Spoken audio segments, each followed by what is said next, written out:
Init. Mainit to guys, ha?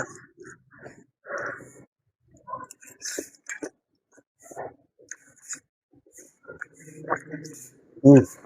Nagustuhan daw niya guys. Ayan, oh, pinakadami-dami niya yung kinukuha niya. Happy birthday, Pros. Skin and bones, satisfying all your skin's cravings, resetting your bones till the pressure stops caving in. Skin and bones, tattooing your thoughts from within. So ayan guys, it's exactly 5 minutes again. So it means 10 minutes na po ito. Dahan-dahan lang guys, napakainit nito guys. Yan. Ayan. So ayan na yung ating finished product guys. Yun oh, may ganun siya. Ay! Init.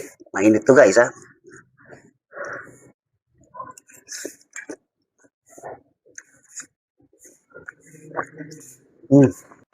So ayun guys, ha? Huwag kayong matatakot sumubok guys. Alam nyo, napakadali lang naman ng lahat. Basta kukunin nyo ng dahan-dahan. Kayo rin naman ang titikim eh. Basta marami na po ngayong videos na available dyan sa YouTube, sa Facebook. Pag-aralan ninyo. Para at least naman eh, meron kayong mga bagong naibibigay sa mga mahal nyo sa buhay. It's about time. Another skills ito guys.